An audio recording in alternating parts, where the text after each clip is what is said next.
പ്രിയമുള്ളവരെ, ഒട്ടനവധി മറ്റു സംഘടനകൾ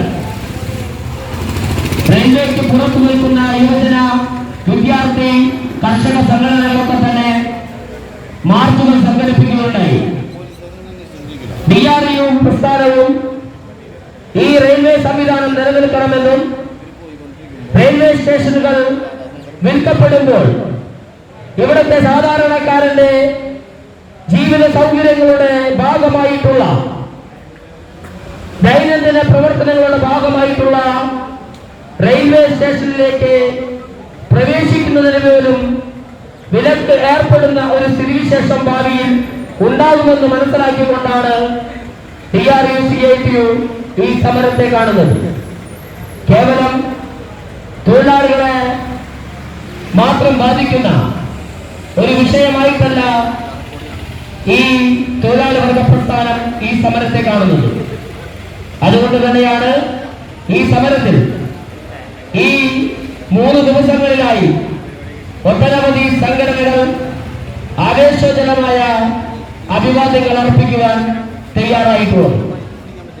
നമ്മളിവിടെ ഈ സമരത്തിന്റെ സമാപന പൊതുയോഗത്തിലേക്ക് കടക്കാൻ വേണ്ടി പോവുകയാണ്. പ്രിയമുള്ളവരെ, ഈ സമാപന പൊതുയോഗം ഉദ്ഘാടനം ചെയ്യുന്നത് DRUവിന്റെ ജനറൽ സെക്രട്ടറിയും നമ്മുടെയെല്ലാം പ്രിയപ്പെട്ടവനുമായിട്ടുള്ള സഖാവ് മാത്യു സിറേക്കാണ്. മാത്യു സിറേക്കിനെ ഏറ്റവും സ്നേഹപൂർവ്വം ഈ വേദിയിലേക്ക് സ്വാഗതം ചെയ്യുന്നു. അതോടൊപ്പം തന്നെ ഈ പൊതുയോഗം സമാപന പൊതുയോഗത്തിന്റെ അധ്യക്ഷനാവേണ്ടത് CITUവിന്റെ ഏരിയ പ്രസിഡന്റായിട്ടുള്ള സഖാവ് രാജേട്ടനാണ്. രാജേട്ടനെ ഏറ്റവും സ്നേഹപൂർവ്വം ഈ വേദിയിലേക്ക് സ്വാഗതം ചെയ്യുന്നു. അതുപോലെ തന്നെ നമ്മുടെ കേന്ദ്ര നേതാവായിട്ടുള്ള റെയിൽവേ തൊഴിലാളികളുടെ ആവേശമായിട്ടുള്ള സഖാവ് RG പിള്ള ഈ യോഗത്തിൽ പങ്കെടുക്കുന്നുണ്ട്. RG പിള്ളയെ ഏറ്റവും സ്നേഹപൂർവ്വം ഈ വേദിയിലേക്ക് സ്വാഗതം ചെയ്യുന്നു. അതുപോലെ തന്നെ KSKTയുടെ വനിതാ കൺവീനറായിട്ടുള്ള സഖാവ് ശൈലജ ഈ വേദിയിൽ പങ്കെടുക്കുന്നുണ്ട്. സഖാവ് ശൈലജയെ ഏറ്റവും സ്നേഹപൂർവ്വം ഈ വേദിയിലേക്ക് സ്വാഗതം ചെയ്യുന്നു. അതുപോലെ തന്നെ KSKTയുടെ ജില്ലാ വൈസ് പ്രസിഡന്റ് AR കുമാരേട്ടൻ ഈ വേദിയിലുണ്ട്. കുമാരേട്ടനെ ഏറ്റവും സ്നേഹപൂർവ്വം ഈ വേദിയിലേക്ക് സ്വാഗതം ചെയ്യുന്നു. ചുമട്ടുതൊഴിലാളി യൂണിയന്റെ ഭാരവാഹിയായിട്ടുള്ള PA രജിക്കുട്ടേട്ടൻ ഈ വേദിയിലുണ്ട്. PA രജിക്കുട്ടേട്ടനെ ഈ വേദിയിലേക്ക് ആർദ്രമായി സ്വാഗതം ചെയ്യുന്നു. അതുപോലെ തന്നെ CITUവിന്റെ ഭാരവാഹിയായിട്ടുള്ള സുരേഷേട്ടൻ ഈ വേദിയിലുണ്ട്. സുരേഷേട്ടനെയും ഈ വേദിയിലേക്ക് സ്വാഗതം ചെയ്യുന്നു. DRUവിന്റെ ഡിവിഷണൽ ഉപഭാരവാഹിയായിട്ടുള്ള PR ഗോപാലകൃഷ്ണേട്ടൻ ഈ വേദിയിലുണ്ട്. PR ഗോപാലകൃഷ്ണേട്ടനെ ഈ വേദിയിലേക്ക് ഹാർദമായി സ്വാഗതം ചെയ്യുന്നു.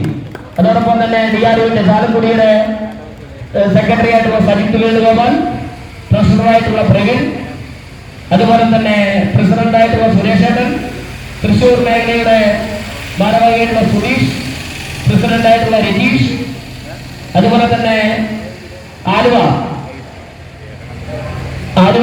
സെക്ഷന്റെ ഭാരവാഹിയായിട്ടുള്ള ബ്രാഞ്ചിന്റെ ഭാരവാഹിയായിട്ടുള്ള സഖാവ് സെബി ജേക്കബ് തുടങ്ങിയവരെല്ലാം ഈ വേദിയിൽ സന്നിഹിതരായിട്ടുണ്ട്. DRUവിന്റെ ഡിവിഷണൽ ട്രഷറർ ML വിബി സഖാവ് ഈ വേദിയിലുണ്ട്. ട്രാഫിക് വിഭാഗത്തിന്റെ ട്രാഫിക് കൗൺസിലിന്റെ ഭാരവാഹിയായിട്ടുള്ള സഖാവ് ഗണേഷ് ഈ വേദിയിലുണ്ട്. അങ്ങനെ മുഴുവൻ സഖാക്കൾക്കും ഈ സമരസമിതിയുടെ പേരിൽ ഏറ്റവും സ്നേഹപൂർവ്വം സ്വാഗതം ചെയ്തുകൊണ്ട് ഈ സമാപന പൊതുയോഗത്തിന്റെ അധ്യക്ഷനായി സഖാവ് രാജേട്ടനെ ഏറ്റവും സ്നേഹപൂർവ്വം ക്ഷണിച്ചുകൊണ്ട് ഞാൻ എന്റെ വാക്കുകൾ ഉപസംഹരിക്കുന്നു. സഖാക്കളെ നന്ദി, ലാൽസലാം. DRU CITUവിന്റെ സമുന്നതരായ നേതാക്കന്മാരെ, തൊഴിലാളി സുഹൃത്തുക്കളെ, ഇവിടെ 3 ദിവസമായി DRUവിന്റെ നേതൃത്വത്തിൽ റിലേ സത്യാഗ്രഹം നടന്നു വരികയാണ്. ഈ റിലേ സത്യാഗ്രഹം കേവലം ഈ തൊഴിലാളികളെ മാത്രം ബാധിക്കുന്ന ഒരു പ്രശ്നമായിട്ടല്ല ഈ രാജ്യത്തെ ജനങ്ങൾ കാണുന്നത്. ഇന്ന് ഇന്ത്യ ഗവൺമെന്റ് നമ്മുടെ രാജ്യത്തുള്ള പൊതുമേഖലാ വ്യവസായ സ്ഥാപനങ്ങളെ മുഴുവൻ സ്വകാര്യ കുത്തക കമ്പനികൾക്കും വിദേശ കോർപ്പറേറ്റ് ശക്തികൾക്കും വിറ്റ് തുലയ്ക്കുന്ന അതിദാരുണമായ ഒരു സംഭവം നമ്മുടെ ഈ രാജ്യത്ത് നടന്നു വരികയാണ്. ഇതിന്റെ പ്രത്യാഘാതങ്ങൾ ഇന്ത്യൻ ജനസമൂഹമാകെ അനുഭവിക്കുന്ന ഒരു സാഹചര്യത്തിലാണ് DRU ഈ പ്രക്ഷോഭ സമരം ഏറ്റെടുക്കുന്നത്. ഈ പ്രക്ഷോഭ സമരം കൊണ്ട് ഇന്ത്യ ഗവൺമെന്റ് ഈ നടപടിയിൽ നിന്ന് പിന്മാറുമെന്ന് ഞങ്ങൾ പ്രതീക്ഷിക്കുന്നില്ല. പക്ഷേ ഈ രാജ്യത്തിന്റെ ഈ നാടിന്റെ വികാരം ജനഹൃദയങ്ങളിൽ എത്തിച്ചുകൊണ്ട് ഇന്ന് BJP ഗവൺമെന്റ് രാജ്യത്താകമാനം തുടർന്നു വരുന്ന ഈ തെറ്റായ നടപടിയിൽ നിന്ന് അവരെ എത്രത്തോളം പിന്തിരിപ്പിക്കാൻ കഴിയും, അതിനാവശ്യമായ ഒരു ചാലക ശക്തി എന്ന രീതിയിലാണ് CITU പ്രസ്ഥാനം ഈ സമര പോരാട്ടം ഏറ്റെടുത്തിട്ടുള്ളത്. ഈ ഇന്ത്യൻ റെയിൽവേ മാത്രമല്ല, ഇന്ത്യയിലെ മർമ്മപ്രധാനമായ മറ്റു നവരത്ന പൊതുമേഖലാ സ്ഥാപനങ്ങൾ കൂടി ഈ രാജ്യത്തെ കുത്തക കമ്പനികൾക്ക് അടിയറ വയ്ക്കുന്നത് കഴിഞ്ഞ ചില ദിവസങ്ങളുമായി ബന്ധപ്പെട്ട് അവരെടുത്ത തീരുമാനങ്ങളുമായി നമുക്ക് മനസ്സിലാക്കാവുന്നതാണ്.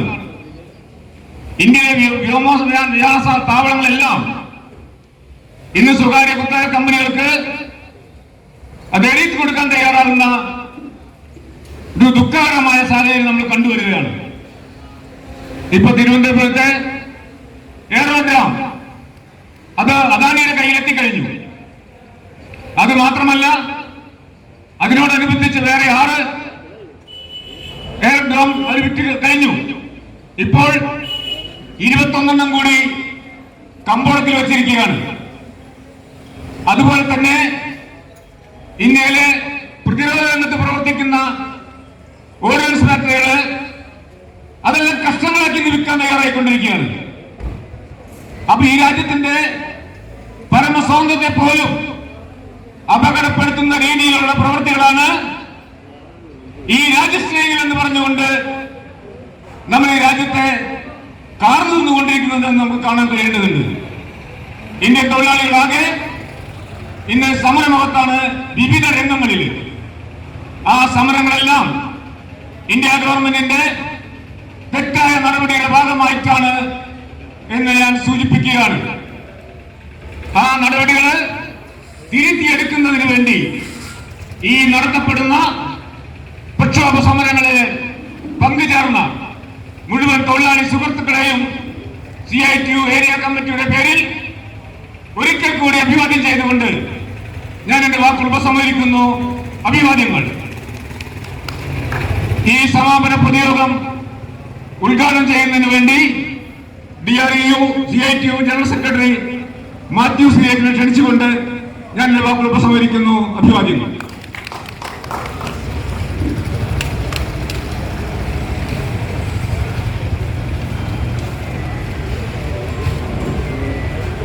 ഈ സമാപന പൊതുയോഗത്തിന്റെ ബഹുമാന്യനായ അധ്യക്ഷൻ, വിവിധ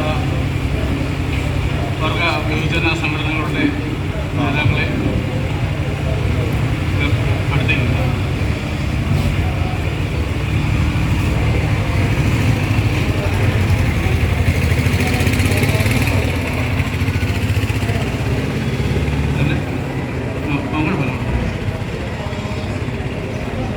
നാഷണൽ റെയിൽവേ എംപ്ലോയീസ് യൂണിയൻ്റെ ജോയിന്റ് ജനറൽ സെക്രട്ടറി സഹാവ് RJ പിള്ള, നമ്മുടെ DRUവിൻ്റെ ഡിവിഷണൽ ഭാരവാഹിയായിട്ടുള്ള സഹാവ് BB, തൃശ്ശൂർ മുതൽ ആലുവ വരെയുള്ള ബ്രാഞ്ചുകളുടെ ഭാരവാഹികളെ, ഈ സമരത്തിൽ നിരാഹാരമനുഷ്ഠിക്കുന്ന DRUവിൻ്റെ കരുത്തരായ സഖാക്കളെ, ഈ സമരത്തിന് ആധാരമായുള്ള വിഷയങ്ങളെക്കുറിച്ച് തീർച്ചയായും കഴിഞ്ഞ 3 ദിവസങ്ങളിൽ നമ്മുടെ നേതാക്കൾ വളരെ വിശദമായി സംസാരിച്ചിട്ടുണ്ടാവും. എന്താണ് ഈ സമരത്തിൻ്റെ ആവശ്യം, എന്താണ് അടിസ്ഥാനപരമായി ഇന്ത്യൻ ജനതയും യാത്രക്കാരും ആവശ്യപ്പെടുന്നത് എന്ന് റെയിൽവേയുടെ സ്വകാര്യവൽക്കരണത്തിൻ്റെ തീവ്രത അറിയാത്ത ആളുകളിലേക്ക് കൂടെ എത്തിക്കുക എന്നുള്ള വലിയ ഉദ്ദേശം ഈ സമരത്തിൽ വരുന്നു. പലപ്പോഴും നമ്മൾ നിഴലുകൾക്കെതിരെ യുദ്ധം ചെയ്യുകയും യഥാർത്ഥ പ്രതികൾ രക്ഷപ്പെടുകയും ചെയ്യും. അത് നമ്മുടെ ഇന്ത്യ പോലെയുള്ള സമൂഹങ്ങളിൽ എപ്പോഴും നടക്കുന്നൊരു കാര്യമാണ്. ഞാൻ പറയാനുള്ള കാരണം, ഗവൺമെൻറ്റിൻ്റെ സാമ്പത്തിക നയങ്ങളുടെ ഭാഗമായിട്ടാണ് ഈ തൊഴിലാളി ദ്രോഹപരവും ജനദ്രോഹപരവുമായിട്ടുള്ള നടപടിക്രമങ്ങൾ ഈ രാജ്യത്തെ 130 കോടി ജനങ്ങളുടെ ഏറ്റവും ചിലവ് കുറഞ്ഞ, ലോകത്തിലെ തന്നെ ഏറ്റവും ചിലവ് കുറഞ്ഞ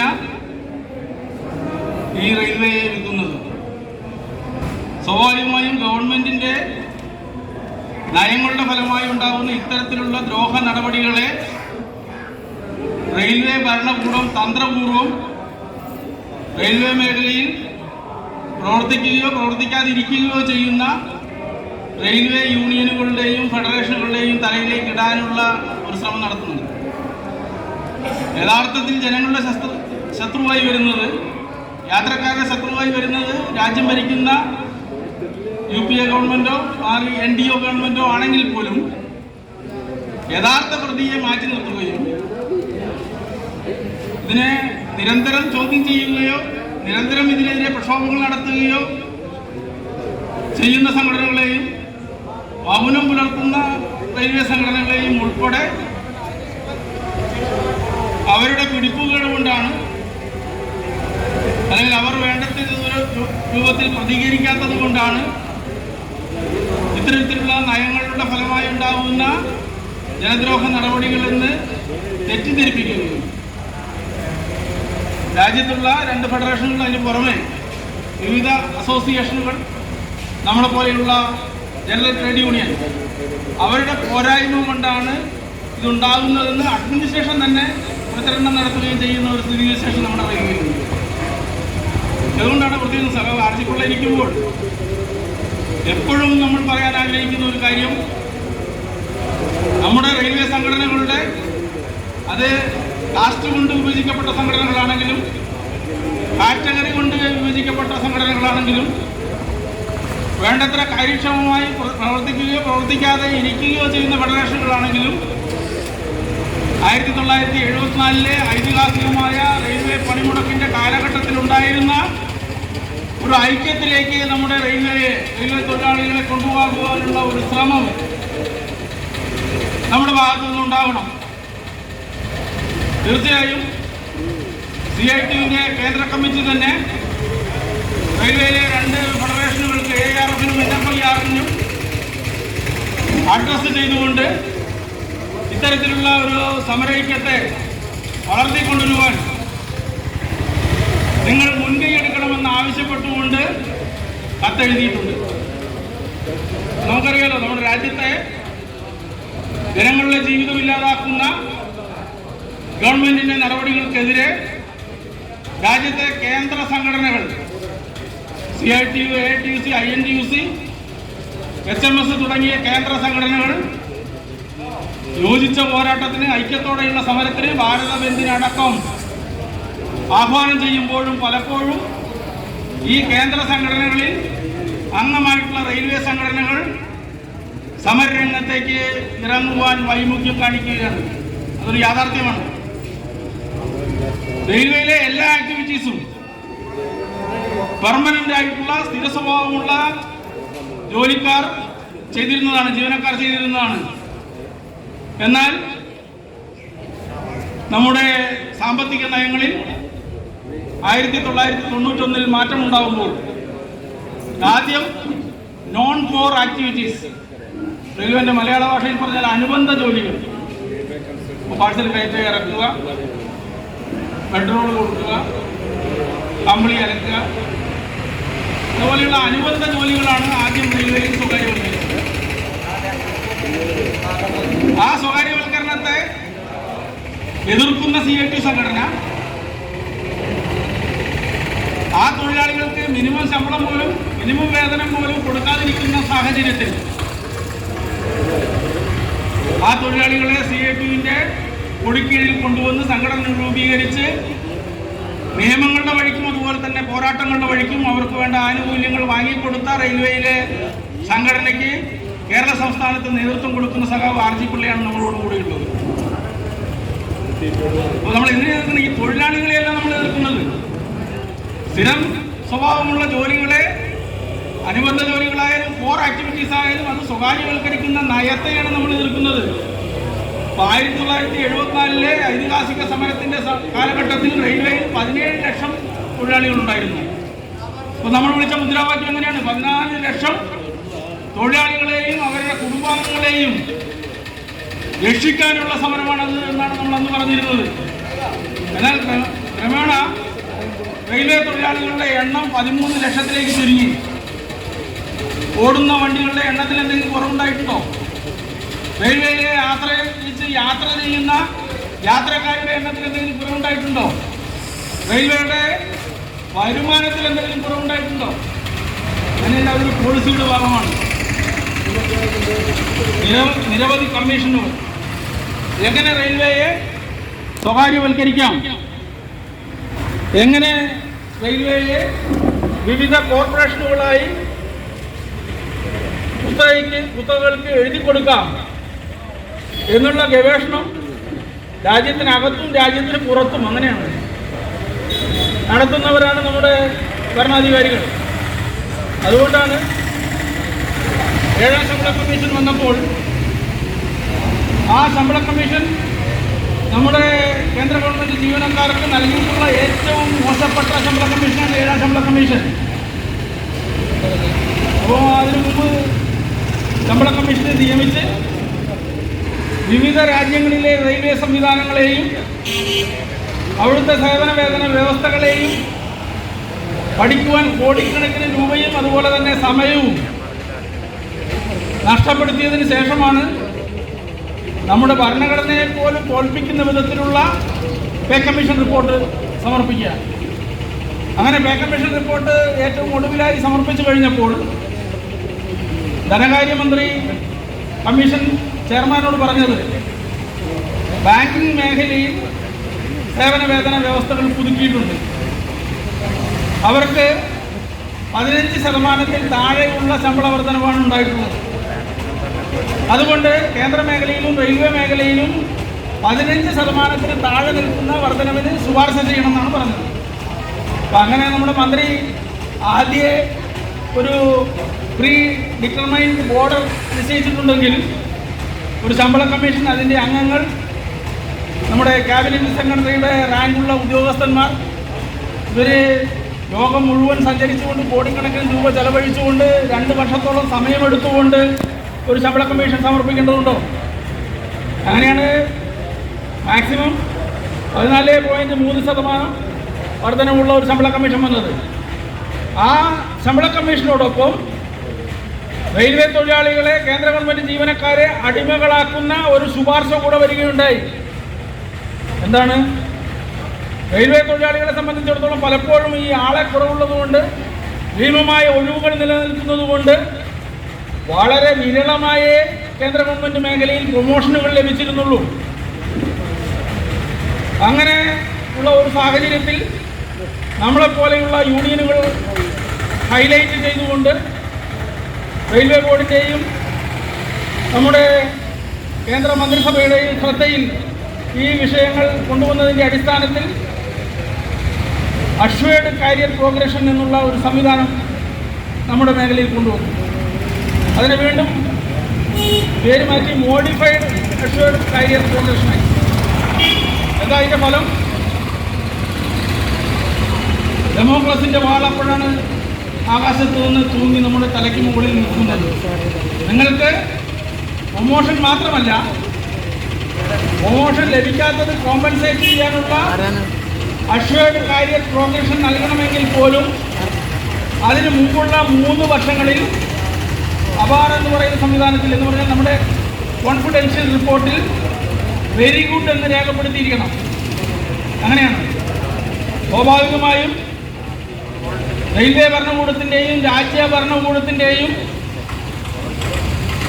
ജനദ്രോഹപരമായ നിലപാടുകളെ, ജനദ്രോഹപരമായ നയമാറ്റങ്ങളെ നിരന്തരം ചോദ്യം ചെയ്യുകയും തൊഴിലാളികളുടെ അവകാശങ്ങൾക്ക് വേണ്ടി പോരാട്ടം നയിക്കുകയും ചെയ്യുന്ന ട്രേഡ് യൂണിയൻ നേതാക്കൾക്ക്, പ്രത്യേകിച്ചും ഏറ്റവും ആക്റ്റീവായിട്ടുള്ള ട്രേഡ് യൂണിയൻ പ്രവർത്തകർക്ക് എപ്പോഴും തൊഴിലാളികളുടെ അവകാശങ്ങൾക്ക് വേണ്ടി സൂപ്പർവൈസർമാരുമായും ഓഫീസർമാരുമായും നിരന്തരം വിലപേശുന്ന അവകാശ സംരക്ഷകരായിട്ടുള്ള ട്രേഡ് യൂണിയൻ പ്രവർത്തകർക്ക് 3 വർഷം വെരി ഗുഡ് കിട്ടാനുള്ള സാധ്യത നിങ്ങൾ തന്നെ ആലോചിച്ചാൽ മതി. അതാണ് ഞാൻ പറഞ്ഞത്.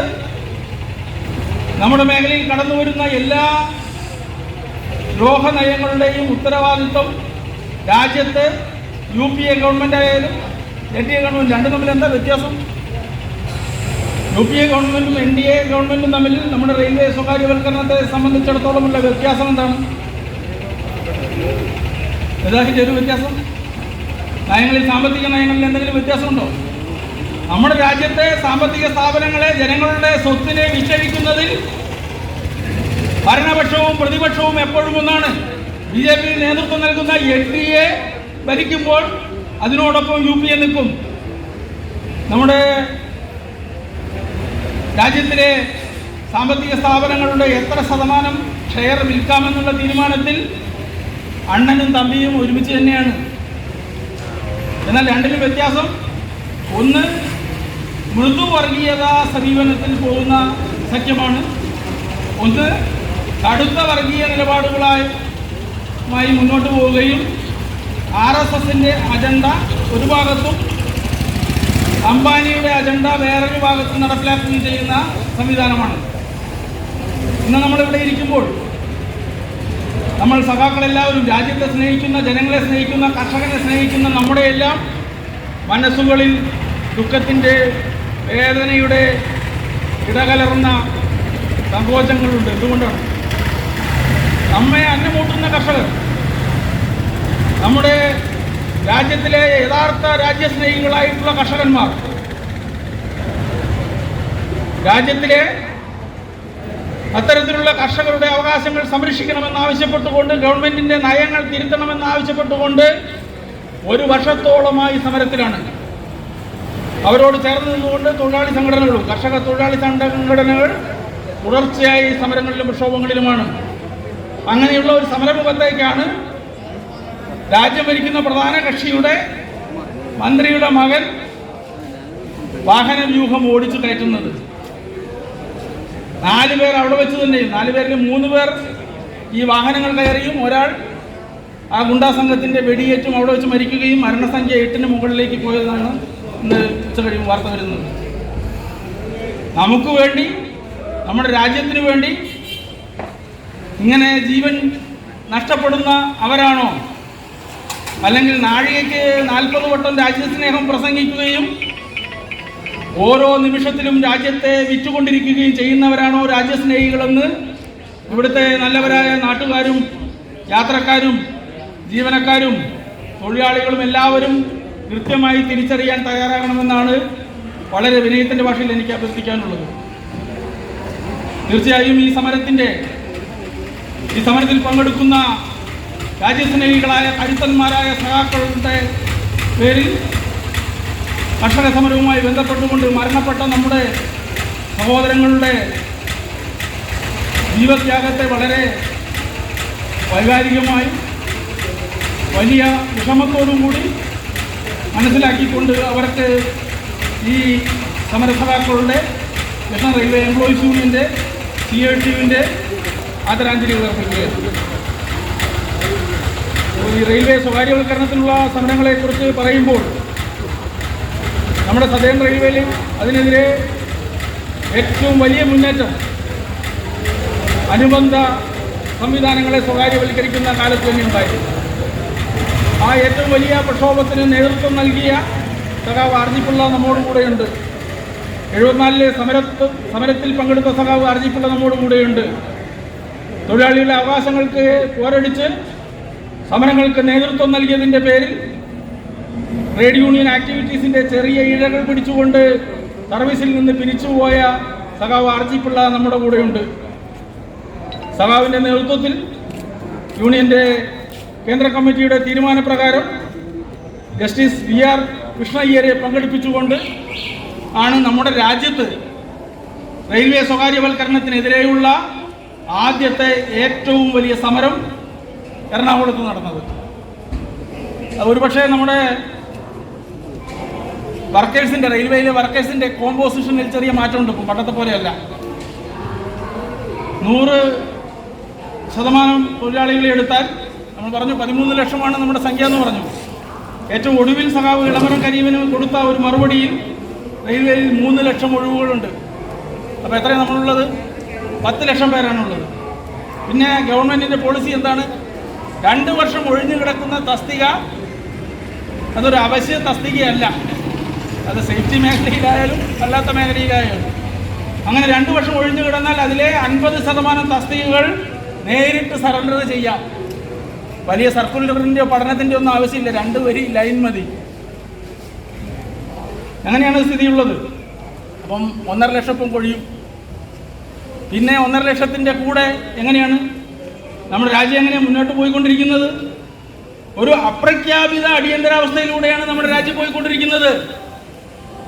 ജനങ്ങളെ ചിന്തിക്കാനുള്ള, ചോദിക്കാനുള്ള, പ്രതികരിക്കാനുള്ള എല്ലാ അവസരങ്ങളെയും നിഷേധിക്കുകയും സത്യം പറയുന്നവരെ, നീതിക്ക് വേണ്ടി പോരാടുന്നവരെ നിർബാധം രാജ്യദ്രോഹികളായിട്ടുള്ള, സാമൂഹ്യദ്രോഹികളുള്ള ആൾക്കാർ വെടിവെച്ച് കൊല്ലുകയും അവർ രാജ്യം ആദരിക്കുന്ന വ്യക്തികളായി മാറിക്കൊണ്ടിരിക്കുകയുമാണ്. ഒക്ടോബർ 2 നമുക്ക് ഓർമ്മിക്കാതിരിക്കാൻ പറ്റുമോ? നമ്മുടെ രാഷ്ട്രപിതാവിനെ വെടിവെച്ച് കൊന്ന രാജ്യദ്രോഹി ഏറ്റവും വലിയ രാജ്യസ്നേഹിയായി കൊണ്ടാടപ്പെടുന്ന ഒരു കാലഘട്ടത്തിലാണ് നമ്മൾ ജീവിക്കുന്നത്. അതിനോടനുബന്ധമായി തന്നെയാണ് നമ്മൾ കാണുന്നത്. നമ്മുടെ രാജ്യം സ്വാതന്ത്ര്യം നേടിയ കാലഘട്ടത്തിൽ രാഷ്ട്രശില്പിയായ ജവഹർലാൽ നെഹ്റുവിനെ, ആ ജവഹർലാൽ നെഹ്റുവിൻ്റെ ആശയങ്ങളെ നയിച്ചിരുന്നത് സോഷ്യലിസ്റ്റ് കാഴ്ചപ്പാടായിരുന്നു.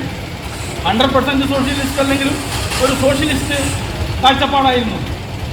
അതുകൊണ്ടാണ് സ്വകാര്യ മേഖലയിൽ ഉണ്ടായിരുന്ന ഒരുപാട് സ്ഥാപനങ്ങൾ, ബാങ്കിങ് സെക്ടർ, ഇൻഷുറൻസ് സെക്ടർ, ഇന്ദിരാഗാന്ധിയുടെ കാലം വരെ ആ നയമാണ് രാജ്യത്തെ ഏറ്റവും വലിയ ഒറ്റക്കക്ഷിയായിരുന്ന കോൺഗ്രസ് പുലർത്തിയിരുന്നത്, നടപ്പിലാക്കിയിരുന്നു. അങ്ങനെ ഒരുപാട് സ്ഥാപനങ്ങൾ നമുക്കുണ്ടാകുന്നത്. രാജ്യത്തിലെ ക്ഷേത്രങ്ങൾ, ശ്രീകോവിലുകൾ എന്ന് പറയുന്നത് രാജ്യത്തെ ഫാക്ടറികളാണ് എന്ന് പ്രഖ്യാപിക്കുവാനുള്ള ആർജവത്വം നെഹ്റുവിനുണ്ടായിരുന്നു. ആ പാർലമെൻറ്റിൽ നമ്മളിപ്പം പ്രതിപക്ഷ ബഹുമാനങ്ങളെക്കുറിച്ച് പറയുമല്ലോ. എങ്ങനെയായിരിക്കണം പ്രതിപക്ഷ ബഹുമാനം എന്ന് പറയുമ്പോൾ അതിന് ഉദാഹരണം പറയുന്ന ഒരു കാര്യം, പാർലമെൻറ്റിൽ ജനങ്ങളുടെ സ്വരമായിരുന്നത് സഖാവ് AKG ആയിരുന്നു. ആ സഖാവ് AKG പാർലമെൻറ്റിൽ പറയുന്ന കാര്യങ്ങളിൽ സ്വീകരിക്കേണ്ടതെല്ലാം സ്വീകരിക്കുന്ന വിശാലമായ ഒരു കാഴ്ചപ്പാട് നെഹ്റുവിനുണ്ടായിരുന്നു. ആ കാലഘട്ടം മാറുകയാണ്. ഇപ്പോൾ റെയിൽവേയിൽ എന്താ തീരുമാനം? ബ്രിട്ടീഷുകാരൻ്റെ കാലത്ത് പോലും രാജ്യത്ത് റെയിൽവേക്ക് ബജറ്റ് ഉണ്ടായിരുന്നു, പ്രത്യേക ബജറ്റ് ഉണ്ടായിരുന്നു. എന്തുകൊണ്ടാണ് റെയിൽവേക്ക് പ്രത്യേക ബജറ്റ്? രാജ്യത്തെ മാത്രമല്ല ലോകത്തിലെ തന്നെ ഏറ്റവും വലിയ തൊഴിൽ മേഖലാ സംവിധാനം എന്ന് പറയുന്നത് ഇന്ത്യൻ റെയിൽവേയാണ്.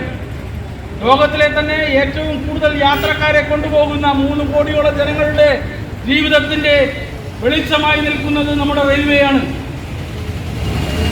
നമ്മുടെ രാജ്യത്തെ റെയിൽവേ സംവിധാനങ്ങളെ ആശ്രയിച്ചുകൊണ്ടാണ് ബഹുഭൂരിപക്ഷം ജീവനക്കാരും തൊഴിലാളികളും അവരുടെ ജീവിതം മുന്നോട്ട് കൊണ്ടുപോകുന്നത്.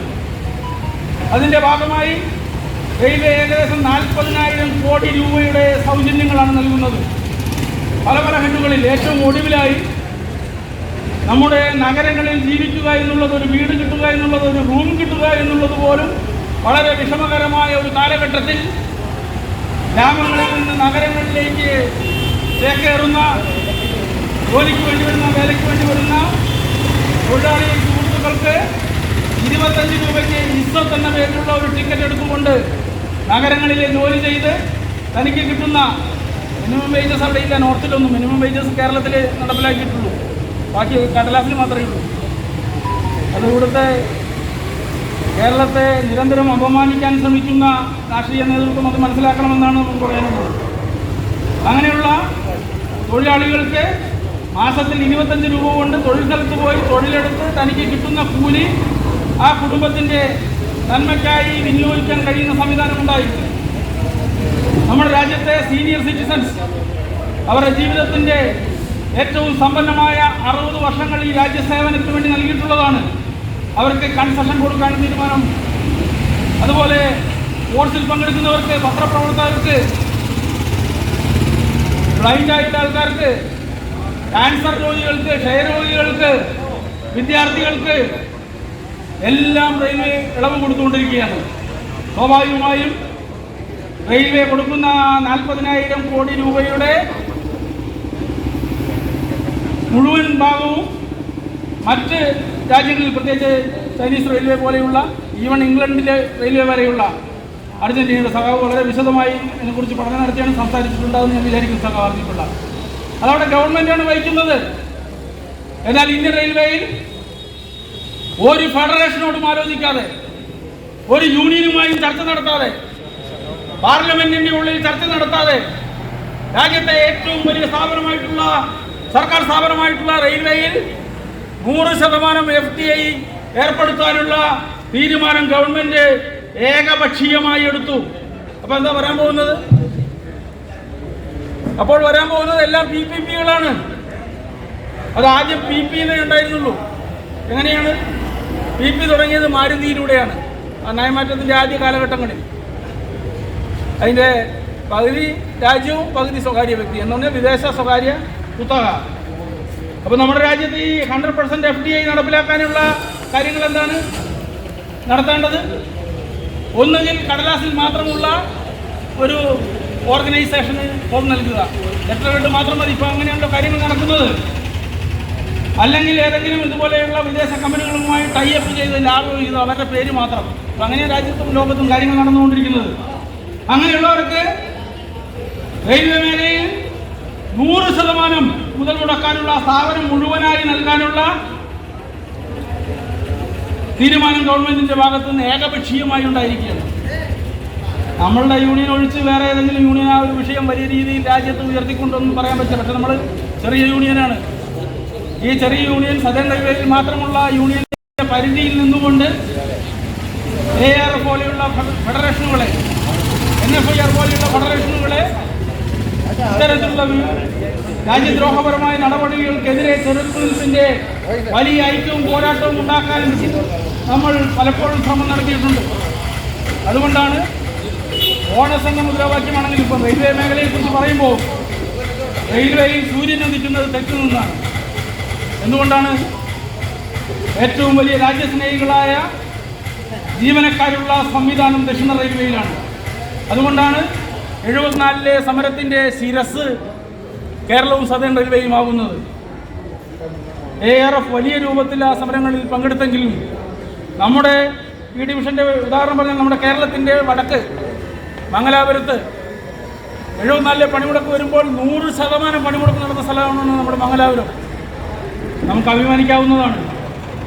അതുകൊണ്ടാണ് അന്നും ഇന്നും നമ്മുടെ കൂടെ നിൽക്കുന്ന അസോസിയേഷനുകളെ, സ്റ്റേഷൻ മാസ്റ്റർ അസോസിയേഷൻ ആയാലും ലോക്കോ പൈലറ്റുമാരുടെ അസോസിയേഷൻ ആണെങ്കിലും കാറ്റഗറി കാസ്റ്റ് സംഘടനകളെയെല്ലാം ഒരുമിച്ച് നിർത്തിക്കൊണ്ടുള്ള സമരത്തിന് നമ്മൾ തയ്യാറാവുന്നത്. അതുകൊണ്ടാണ് കോർ സെക്ടർ വിൽപ്പനയ്ക്ക് വെച്ചപ്പോൾ ആദ്യമായി നമ്മുടെ മേഖലയിൽ കോഴിക്കോടും എറണാകുളവുമാണ് നേതാക്കൾ ഇവിടെ സൂചിപ്പിച്ചിട്ടുണ്ടാവും. 400 A1 കാറ്റഗറികളിലുള്ള സ്റ്റേഷനുകളാണ് ആദ്യം വിൽപ്പനയ്ക്ക് വെച്ചിട്ടുള്ളത്. 150ഓളം വരുന്ന പ്രധാന റൂട്ടുകളാണ് വിൽപ്പനയ്ക്ക് വെച്ചിട്ടുള്ളത്. അതിൽ കൊങ്കൺ റെയിൽവേ മൊത്തമായി വിൽക്കുന്നതാണ് കേട്ടോ. അപ്പോൾ ഈ കൊങ്കൺ റെയിൽവേ മൊത്തമായി വിൽക്കുമ്പോൾ നമ്മുടെ ഇവിടെയുള്ള വിധിയോ അല്ലെങ്കിൽ ഗോപാലകൃഷ്ണൻ സഖാവോ അതങ്ങ് എടുത്തു കളയാന്ന് വെച്ചാൽ ഗവൺമെൻറ് കൊടുക്കില്ല. അതുകൊണ്ടാണല്ലോ വിമാനത്താവളത്തിൻ്റെ വിൽപ്പന വന്നപ്പോൾ കേരളത്തിലെ ജനകീയ സർക്കാർ മറ്റ് കോൺട്രാക്ട് എടുക്കുന്ന ആൾക്കാർ നൽകുന്നതിനേക്കാൾ കുറഞ്ഞ തുകയ്ക്ക് വിമാനത്താവളവും നടത്തിപ്പ് ഏറ്റെടുക്കാമെന്ന് കേരള സർക്കാർ ആവശ്യപ്പെട്ടെങ്കിലും അത് നടപ്പിലാക്കാൻ ഗവൺമെൻറ് തയ്യാറായില്ല. എന്തുകൊണ്ടാണ്? മുൻകൂട്ടി നിശ്ചയിച്ച ആൾക്കാർക്ക് മാത്രമേ ഇത് കൊടുക്കുകയുള്ളൂ. അത് നമ്മുടെ കർഷകരുടെ സമരവുമായിട്ട് ലേശം ചൂണ്ടി വായിച്ചാൽ കാർഷിക നിയമങ്ങൾ പാർലമെന്റിൽ അവതരിപ്പിക്കുന്നതിന് മുമ്പ് ആ അവതരിപ്പിക്കുന്നതിനുള്ള സ്ട്രക്ചർ, അതിന്റെ മീഡിയ റിപ്പോർട്ട് തയ്യാറാകുന്നതിന് മുമ്പ് തന്നെ വളരെ വലിയ സുരക്ഷാ സന്നാഹങ്ങളോടുകൂടി അഡാനിയുടെ ധാന്യ സംഭരണശാലകളുടെ ജോലി തുടങ്ങിയിരുന്നു. അവിടെ നമ്മൾ മനസ്സിലാക്കേണ്ടത് നമ്മുടെ രാജ്യത്തിൻ്റെ കാര്യങ്ങൾ ആരൊക്കെയാണ് നിശ്ചയിക്കുന്നതെന്ന്. നമ്മൾ കണ്ടൊരു കാഴ്ചയുണ്ടല്ലോ, അംബാനിയുടെ ഭാര്യ, ആ ഭാര്യയുടെ പിറന്നാൾ 220 കോടി കൊണ്ടാണ് നടത്തിയത്. അപ്പോൾ ആ 220 കോടി കൊണ്ട് നടത്തുമ്പോൾ അവിടെ നമ്മുടെ പ്രധാനമന്ത്രി സന്നിഹിതനായി. ഈ അംബാനിക്ക് മുന്നിൽ പോലും അംബാനിയുടെ ഭാര്യയുടെ മുമ്പിൽ ശിരസ് നമിച്ചു നിൽക്കുന്ന നമ്മുടെ പ്രധാനമന്ത്രിയെ, ശിരസ് കുനിച്ചു നിൽക്കുന്ന നമ്മുടെ പ്രധാനമന്ത്രിയെ രാജ്യത്തെ സ്നേഹിക്കുന്ന, ജനങ്ങളെ സ്നേഹിക്കുന്ന എല്ലാവരും തല കുനിച്ച് തന്നെ സ്വീകരിച്ചത്. ഇത്ര ദയനീയമായ ഒരു അവസ്ഥയുണ്ടായോ? അപ്പോഴാണ് രാജ്യത്തിന്റെ വികസനത്തെ കുറിച്ചുള്ള ചർച്ച വരുന്നത്. നമ്മുടെ ഷെയർ മാർക്കറ്റുമായി ബന്ധപ്പെട്ടാണല്ലോ രാജ്യത്തിന്റെ വികസനത്തെ കുറിച്ച് പറയുക. ആദ്യം NDA ഗവൺമെന്റ് വന്നപ്പോഴാണ് രാജ്യത്തെ വിൽക്കുന്നതിനുള്ള ഒരു മന്ത്രിയെ നിയമിച്ചത്. നമ്മുടെ രാജ്യത്തിന്റെ സമയധികം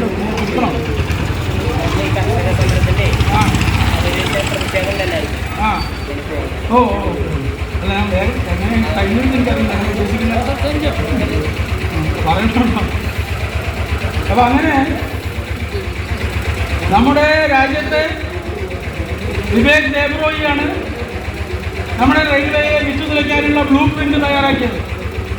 ആ ബ്ലൂ പ്രിന്റിൽ 2 വർഷം കൊണ്ട് റെയിൽവേ ബജറ്റ് ഇല്ലാതാക്കണമെന്നാണ് പറഞ്ഞിരുന്നത്. 2 വർഷം കൊണ്ട്. എന്നാൽ NDA ഗവൺമെൻറ് 6 മാസം കൊണ്ട് റെയിൽവേ ബജറ്റ് ക്യാൻസൽ ചെയ്തു. 6 മാസം കൊണ്ട്. എന്താ ഈ റെയിൽവേ ബജറ്റ് ക്യാൻസൽ ചെയ്താലുള്ള പ്രശ്നം? നമ്മുടെ രാജ്യത്തെ സാമ്പത്തിക നിലയുടെ സാമ്പത്തിക നാഡീ ഞരമ്പുകൾ എന്ന് റെയിൽവേ വിശേഷിപ്പിച്ചിരുന്നു. നയങ്ങളുടെ ഭാഗമായി നമ്മുടെ വരുമാനത്തിൽ വളരെ വ്യത്യാസം വന്നു. എങ്ങനെ നയങ്ങളുടെ ഭാഗം? ഒരു ചെറിയ ഉദാഹരണം പറയാം.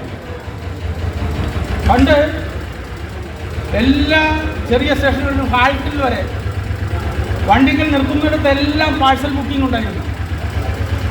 ഇപ്പോൾ ഗവൺമെൻറ് ആദ്യം അതിൻ്റെ നയം വ്യക്തമാക്കി. എന്താ നയം വ്യക്തമാക്കിയത്? 5 മിനിറ്റ് സ്റ്റോപ്പുള്ള സ്റ്റേഷനുകളിൽ മാത്രം പാഴ്സൽ കയറ്റിയാൽ മതി. വണ്ടിയുടെ പഞ്ച്വാലിറ്റിയെ കുറിച്ച് എപ്പോഴും പാർലമെൻറ്റിൽ ചർച്ച വരുന്നു. അപ്പോൾ നമ്മൾ എന്ത് വിചാരിച്ചു? 5 മിനിറ്റ് സ്റ്റോപ്പുള്ള തൃശ്ശൂരും 5 മിനിറ്റ് സ്റ്റോപ്പുള്ള കോഴിക്കോടും 5 മിനിറ്റ് സ്റ്റോപ്പുള്ള എറണാകുളത്തും എല്ലാം നമുക്ക് പാഴ്സൽ കയറ്റാനാണ് തീരുമാനിച്ചത്. അപ്പോൾ അടുത്ത റെയിൽവേയിലെ ഘടനാപരമായ മാറ്റം എന്താ വന്നത്? സ്ട്രക്ചറൽ റിഫോം വന്നത് എന്താണ്? വണ്ടികളുടെ ടേക്കിംഗ് ഓഫ് ടൈം, അതുപോലെ നിർത്തുന്ന സമയവും പുതിയ തരം യന്ത്രങ്ങൾ, പ്രത്യേകിച്ച് ഇലക്ട്രിക് ലോക്കോമോട്ടീവുകൾ ഉപയോഗിച്ചാൽ വളരെ കുറഞ്ഞു മതി. ആക്സലറേഷൻ വളരെ ഫാസ്റ്റാണ്. അതുപോലെ തന്നെ വേഗത കുറയ്ക്കുന്നതും വളരെ വേഗത്തിൽ ചെയ്യാൻ പറ്റും. അതുകൊണ്ട് ഇനി മുതൽ കോഴിക്കോട്, തൃശ്ശൂർ മുതലായ സ്ഥലങ്ങളിൽ വണ്ടികൾക്ക് 3 മിനിറ്റ് സ്റ്റോപ്പ് അനുവദിച്ചാൽ മതി. ക്ലിയറായില്ലേ? 5 മിനിറ്റ് സ്റ്റോപ്പുള്ളിടത്ത് മാത്രം പാഴ്സൽ കയറ്റിയാൽ മതി. കോഴിക്കോട് കയറ്റേണ്ട A1 category station, Thrissur A1 category parcel കയറ്റേണ്ട. അങ്ങനെയാണ് സ്വന്തം അമ്മ, ഇപ്പോൾ നമ്മുടെ BSNL കുറിച്ച് പറയുമ്പോൾ സ്വന്തം മാതാവായിട്ടുള്ള അല്ലെങ്കിൽ പിതാവായിട്ടുള്ള ഗവൺമെൻറ് തന്നെ കഴുത്ത് ഞെരിച്ച് BSNL കൊന്നതാണ്. അതിൻ്റെ ഡെവലപ്മെൻറ്റിനുള്ള അവസരങ്ങൾ കൊടുക്കാതെ, 3G കൊടുക്കാതെ, 4G കൊടുക്കാതെ അതിനെ കൊന്നതാണ്. അതുപോലെ ആ കൊല്ലലിൻ്റെ ഒരു മഹാഭാരത യുദ്ധത്തിൻ്റെ അന്ത്യമെന്ന് പറയുന്നത് പോലെ ഇനി അധികം സ്ഥാപനങ്ങളെ കൊല്ലാനില്ല. അതിൽ ഏറ്റവും ഒടുവിൽ കരുത്തോടെ ഉയർന്നു നിൽക്കുന്ന ഒരു സ്ഥാപനം എന്ന് പറയുന്നത് നമ്മുടെ റെയിൽവേയാണ്. അപ്പം അതിൻ്റെ തുടക്കം കഴുത്തിനെ പിടിച്ചിട്ടേ ഉള്ളൂ. ഇതാണ് ശ്വാസം മുട്ടിയിട്ടില്ല. അതിന് മുമ്പാണ് നമ്മൾ പറഞ്ഞുകൊണ്ടിരിക്കുന്നത്. കഴുത്തിന് പിടിച്ചത് ഇപ്പോൾ ഏറ്റവും ഒടുവിലായി റെയിൽവേ റീസ്ട്രക്ചറിങ്ങിൻ്റെ റിഫോംസിൻ്റെ ഭാഗമായുള്ള പമ്പിങ്ങാണ്, പണത്തിൻ്റെ പമ്പിങ്. അപ്പോൾ ഈ ആദ്യമായി രാജ്യം നിൽക്കുന്ന മന്ത്രി ഉണ്ടായ കാലഘട്ടത്തിൽ നമ്മുടെ ഗവൺമെൻറ്റിൻ്റെ കാഴ്ചപ്പാടിലൊരു വ്യത്യാസമുണ്ടായി. എന്താ വ്യത്യാസം? ഒരു ഗവൺമെൻറ്റിൻ്റെ എഫിഷ്യൻസി എങ്ങനെയാണ് നിർണ്ണയിക്കപ്പെടുന്നത് എന്നുള്ള വ്യത്യാസമാണ്. ഒരു ഗവൺമെൻറ്റിൻ്റെ എഫിഷ്യൻസി നിർണ്ണയിക്കപ്പെടുന്നത് പൊതുമേഖലാ സ്ഥാപനങ്ങളുടെ എത്ര തുകയ്ക്കുള്ള ഷെയർ വിറ്റു, എത്ര ഷെയറുകൾ വിറ്റു, രാജ്യത്തെ എത്ര പൊതുമേഖലാ സ്ഥാപനങ്ങൾ കൂട്ടി എന്നുള്ളത് ഒരു ഗവൺമെൻറ്റിൻ്റെ പെർഫോമൻസായി കണക്കാക്കപ്പെടുന്ന ഒരു കാലഘട്ടമാണ് വന്നിട്ടുള്ളത്. രാജ്യത്തിൻ്റെ വികസനത്തെക്കുറിച്ചാണ് പറയാൻ വരുന്നത്. ആർക്കാണ് വികസനം ഉണ്ടായിട്ടുള്ളത്? ഞങ്ങളൊക്കെ ചെറുപ്പത്തിൽ SFIയിലൊക്കെ പ്രവർത്തിക്കുന്ന കാലത്തിൽ ഇവിടെ വന്നിട്ടുള്ള നമ്മുടെ CITUവിൻ്റെ സഖാക്കൾ, ബഹുമാനപ്പെട്ട അധ്യക്ഷനെ പോലെയുള്ളവരൊക്കെ ആ യോഗങ്ങളിൽ വന്ന് പറയുന്ന രാജ്യത്തെ കുത്തക മുതലാളിമാരുടെ പേരുകൾ ടാറ്റ, ബിർള, ഗോയങ്ക എന്നായിരുന്നു. ഇപ്പോഴെങ്ങനെയാണ് ഇപ്പം തുടങ്ങുന്നത്? ലോകത്തിലെ ഏറ്റവും വലിയ മുതലാളിയായ അംബാനിയിൽ നിന്നാണ് തുടങ്ങുന്നത്. അനിയൻ മുതലാളി ജീവിക്കാൻ നിവൃത്തിയില്ലാതെ പാപ്പരായി അയാളുടെ ലക്ഷം കോടികൾ എഴുതി തള്ളിക്കൊണ്ടിരിക്കുന്ന പ്രോസസ്സിലാണ് അംബാനിയുടെ. അത് കഴിഞ്ഞ് രണ്ടാം സ്ഥാനത്ത് നിങ്ങൾ ആരെങ്കിലും നിങ്ങളുടെ ചെറുപ്പത്തിൽ ഇങ്ങനെ അഡാനി എന്ന് പറയുന്ന ഒരു മുതലാളി ഇന്ത്യ രാജ്യത്തുണ്ടെന്ന് കേട്ടിരുന്നു? ഞാനും കേട്ടിരുന്നില്ല. ഇപ്പം എന്താ സ്ഥിതി? ലോകത്തിലെ നമ്മൾ രാജ്യത്തിൻ്റെ വികസനമാണ് പറയുന്നത്. രാജ്യത്തിൻ്റെ വികസനം എന്ന് പറയുന്നത് അംബാനി ലോകത്തിലെ ഒന്നാമത്തെ മുതലാളിയായിട്ടുള്ള ഒരു വികസനമാണ്. അഡാനി രാജ്യത്തെ രണ്ടാമത്തെ മുതലാളിയായിട്ടുള്ള വികസനമാണ്. 1,00,000 കോടി രൂപയാണ് അഡാനിയുടെ ഒരു ദിവസത്തെ വരുമാനം. അപ്പോൾ ഒരു കൊല്ലത്തിൽ എത്രയാവും? നിങ്ങൾ കണക്കൂട്ടിയാൽ മതി. 360 ദിവസം 36 ലക്ഷത്തി അല്ലെങ്കിൽ 3,65,000 കോടി. അതില്ലേ ഒരു ദിവസം 1,00,000 കോടി എന്ന് പറഞ്ഞാൽ? അപ്പോൾ ഈ പമ്പിങ് പരിപാടിയിൽ ഗവൺമെൻറ് ലക്ഷ്യമിടുന്നത് 6 ലക്ഷം കോടി രൂപ സമാഹരിക്കുക എന്നുള്ളതാണ്. നമ്മുടെ അസറ്റുകൾ, ആസ്തികളാണ് വിൽക്കുന്നത്, ഷെയറുകളല്ല. ആസ്തികൾ വിറ്റുകൊണ്ട് 6 ലക്ഷം കോടി രൂപ സമാഹരിക്കുമെന്നാണ് വിചാരിക്കുന്നത്. അപ്പോൾ ആ 6 ലക്ഷം കോടി രൂപയിൽ 2 ലക്ഷം കോടി രൂപ റോഡുകൾ വിറ്റിട്ടാണ്. അതിൻ്റെ തൊട്ടടുത്ത് രണ്ടാം സ്ഥാനത്ത് നിൽക്കുന്നത് 1.52 ലക്ഷം കോടിയുടെ ആസ്തി വിൽക്കുന്ന റെയിൽവേയാണ്. ഈ വിൽപ്പനയുടെ സ്വകാര്യവൽക്കരണത്തിൻ്റെ ആദ്യത്തെ റെയിൽവേ സ്റ്റേഷൻ മധ്യപ്രദേശിലെ ഹബീബ് നഗർ റെയിൽവേ സ്റ്റേഷനാണ്. എന്താ സ്ഥിതി? ആ സ്റ്റേഷനിലേക്ക് ജീവനക്കാർക്ക് പ്രവേശനമുണ്ടോ? ബാക്കി അവിടെ നിൽക്കട്ടെ. ഇവിടെ എന്ത് ഹർത്താൽ എന്ത് വന്നാലും അവശ്യ സർവീസായിട്ടുള്ള റെയിൽവേ തൊഴിലാളികളുടെ അകത്തേക്ക് ഇങ്ങനെ പ്രവേശിക്കാം. പ്രൈവറ്റ് സെക്യൂരിറ്റി വെച്ച് 50 രൂപയുടെ പ്ലാറ്റ്ഫോം ടിക്കറ്റ് എടുത്താൽ അതിൻ്റെ അകത്തേക്ക് പോകാം. പിന്നെയും അതിൽ നയം മാറ്റം വന്നു. 2 മണിക്കൂർ സ്റ്റേഷനുള്ളിൽ തങ്ങണമെങ്കിൽ ഇത്ര തുക, 4 മണിക്കൂർ തങ്ങണമെങ്കിൽ ഇത്ര തുക.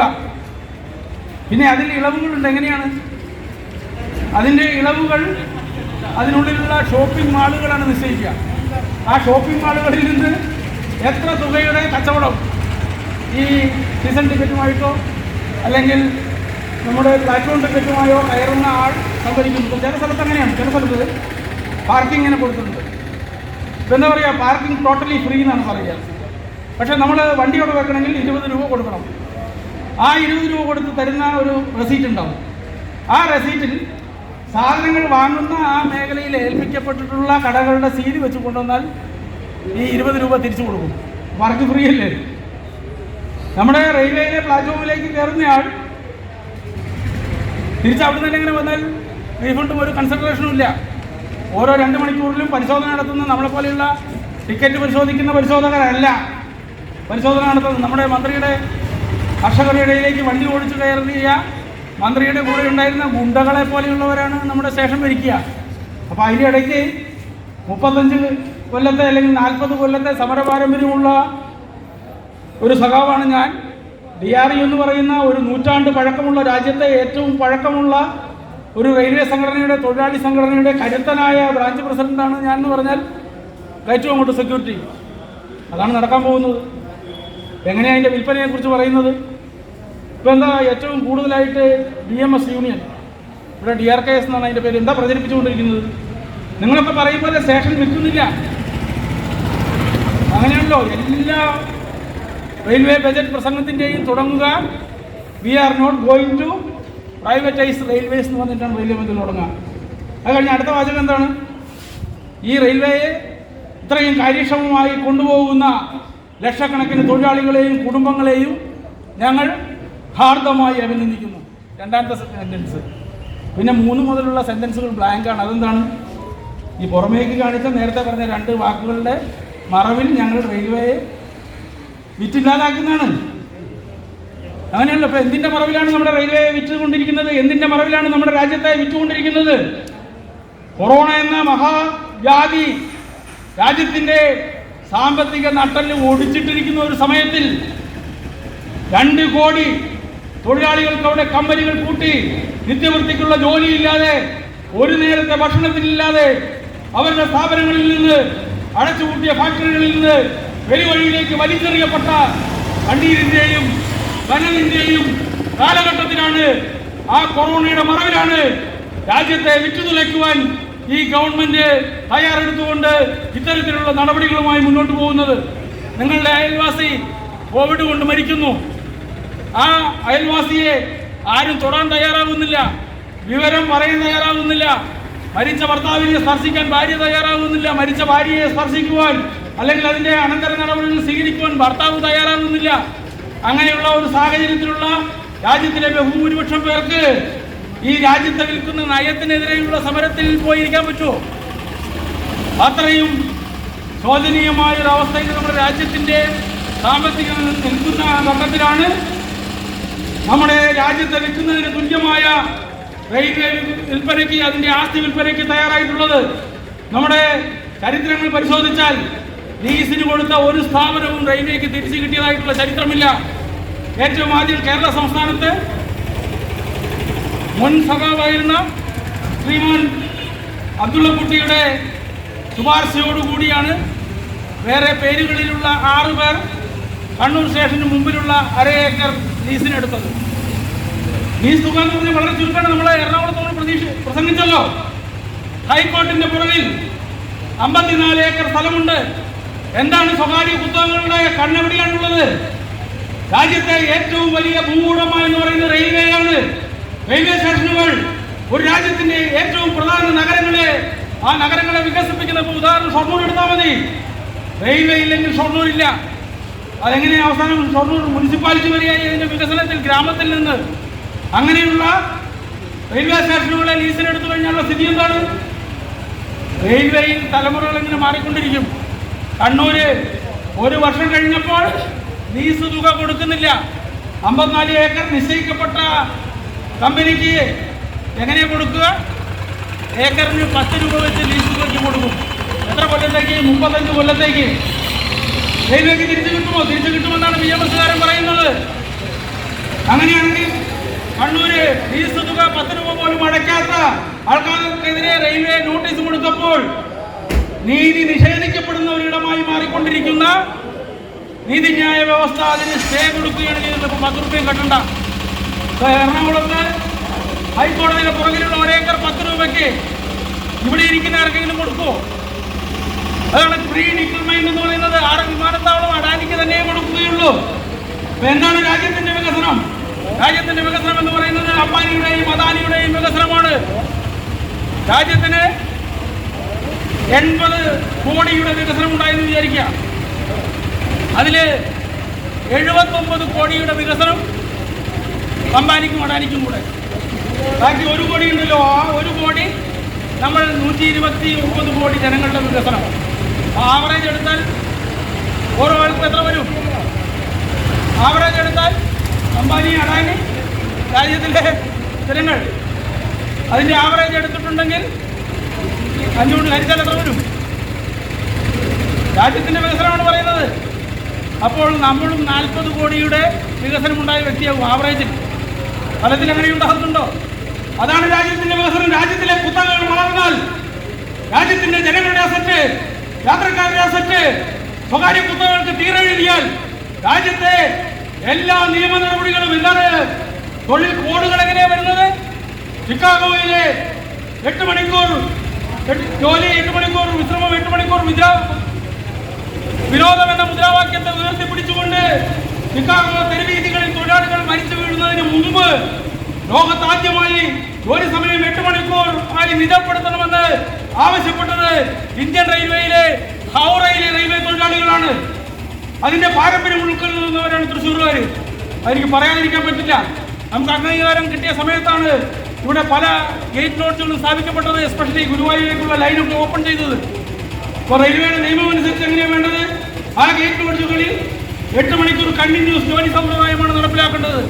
എന്നാൽ റെയിൽവേ ഭരണകൂടം അത് 12 മണിക്കൂറായി നിശ്ചയിച്ചപ്പോൾ DREയിലേക്ക് ഞാൻ പറഞ്ഞല്ലോ 68% ന്യൂ പെൻഷൻ സ്കീമിൽ വരുന്ന തൊഴിലാളികളാണ്. അവരാണ് നമ്മുടെ യൂണിയന്റെ നേതൃത്വത്തിൽ ഇന്ന് പല ബ്രാഞ്ചുകളിലും തിരുവനന്തപുരത്തിലുള്ളത്. അതിന്റെ ശക്തിയാണ് ഇന്ന് യൂണിയൻ അറിയാനുള്ളത്, പ്രത്യേകിച്ചും തിരുവനന്തപുരം ഡിവിഷനിൽ. അങ്ങനെയുള്ള കരുത്തരായ സഹാക്കൾ ആ നടപടി പിൻവലിക്കും വരെ നിരാഹാരം എന്ന് പറഞ്ഞുകൊണ്ട് അനിശ്ചിതകാല നിരാഹാരത്തിന് നോട്ടീസ് കൊടുക്കുകയും നിരാഹാരം ആരംഭിക്കുകയും ചെയ്തപ്പോഴാണ് ഈ ഗേറ്റ് ലോഡ്ജുകളിൽ 8 മണിക്കൂർ ജോലി നടപ്പിലാക്കിയത്. DRE അംഗീകാരത്തിൽ വന്നിട്ട് എന്ന് ചോദിക്കുന്നവരുണ്ട്. DRE അംഗീകാരത്തിൽ വന്നതിന് ശേഷമാണ് ഇന്ത്യൻ റെയിൽവേയിലെ എല്ലാ ഗേറ്റ് ലോഡ്ജുകളിലും ഫാനുള്ള ഒരു ഡിവിഷനായി പാലക്കാട് ഡിവിഷൻ മാറിയത്. അതിനെ തുടർന്നുകൊണ്ടാണ് തിരുവനന്തപുരം ഡിവിഷൻ മാറിയത്. DRE അംഗീകാരത്തിൽ വന്നപ്പോഴാണ് ഇതുപോലെ ഗേറ്റ് ലോഡ്ജുകളിലെ പ്രാഥമിക സൗകര്യങ്ങൾ, ടോയ്ലറ്റില്ല റെയിൽവേയില്. 12 മണിക്കൂർ റോസ്റ്ററുള്ള ഗേറ്റ് ലോഡ്ജ്, പലപ്പോഴും റിലീവർ ഇല്ലാത്തതുകൊണ്ട് 24-36 മണിക്കൂറും ജോലിയെടുക്കുവാൻ നിർബന്ധിക്കപ്പെടുന്ന ഗേറ്റ് ലോഡ്ജ്, നഗരമധ്യത്തിലുള്ള ഗേറ്റ് ലോഡ്ജ്, അവിടെ ഒരു ടോയ്ലറ്റ് ഉണ്ടായിരുന്നില്ല. എങ്ങനെയാണ് ടോയ്ലറ്റ് വന്നത്? അതുപോലെ തന്നെ നമ്മളിങ്ങനെ കേൾക്കുന്നുണ്ട് 10% ഇൻടേക്ക്. ഏറ്റവും കൂടുതൽ മാർക്ക് വാങ്ങുന്ന ജീവനക്കാരെ എഞ്ചിനീയറിംഗ് വിഭാഗത്തിലാണ് RRC അല്ലെങ്കിൽ RRB പോസ്റ്റ് ചെയ്യുക. എന്തുകൊണ്ടാണ്? പണ്ട് കാലത്ത് ബേസിക്കിൽ 10 രൂപ കൂടുതലുണ്ടായിരുന്നു ട്രാക്ക്മാന്. അന്ന് ഗാൻമാൻ എന്നാണ് പറയുക. അതാണ് അതിൻ്റെ വ്യത്യാസം. അപ്പോൾ അതെല്ലാം മാറി, എല്ലാം ഒരുപോലെയായി. അപ്പം അങ്ങനെയുള്ള രാജ്യത്തിൻ്റെ നട്ടലായുള്ള എഞ്ചിനീയറിംഗ് തൊഴിലാളികൾ, കഠിനമായി ജോലി ചെയ്യുന്ന തൊഴിലാളികൾ, തൃശ്ശൂര് മരണപ്പെട്ട നമ്മുടെ 2 സഹോദരങ്ങളെ, 2 സഹാക്കളെ കണ്ണീരോടെ വേദനയോടെ ഞങ്ങൾ ഓർമ്മിക്കുകയാണ്. അവരുടെ ജീവൻ നഷ്ടപ്പെട്ടതിൻ്റെ മറുപടി പറയുവാൻ വളരെ പാരമ്പര്യമായിട്ടുള്ള, ലോകത്തെങ്ങും നടക്കാത്ത നൈറ്റ് പട്രോളിംഗ് നടത്തുന്ന, രാജ്യദ്രോഹപരമായ ജനദ്രോഹപരമായ നടപടികൾ തുടരുന്ന റെയിൽവേ ഭരണകൂടം അതിന് ഉത്തരം പറയുവാൻ തയ്യാറാക്കണമെന്ന് പറഞ്ഞുകൊണ്ടാണ് DRU മെക്കാനിക്കൽ പട്രോളിങ്ങിന് ആവശ്യപ്പെടുന്നത്. എങ്ങനെയാ? പ്രധാനമായും മരം വീഴുക എന്നാണ് പറയുന്നത്. ഇങ്ങനെ മരം വീഴുമോ? ആറി തുടങ്ങിയില്ലേ നമ്മുടെ റെയിൽവേ ഇലക്ട്രിഫിക്കേഷൻ വന്നപ്പോൾ ട്രാക്കിനരികിലുള്ള എല്ലാ മരങ്ങളും മുറിച്ചു മാറ്റി. ഒരു എന്താ പറയുക, മരങ്ങൾ മുറിക്കുന്നതിനെ കുറിച്ച് പരിതപിക്കുന്ന കവികളൊന്നും അന്നേരം വന്നില്ല റെയിൽവേയിൽ. അതാണ്. പിന്നെ എങ്ങനെയാ മരം വീഴുക? ഈ പട്രോൾമാൻ നടക്കണം. എത്ര കേസാൽ ആക്സിഡന്റ് വന്നപ്പോൾ 2 നൈറ്റ് ഡ്യൂട്ടിയാണ് കണ്ടിന്യൂസ് പറഞ്ഞിട്ടുള്ളത്. പരമാവധി അത് തന്നെ എടുപ്പിക്കാൻ പാടില്ല.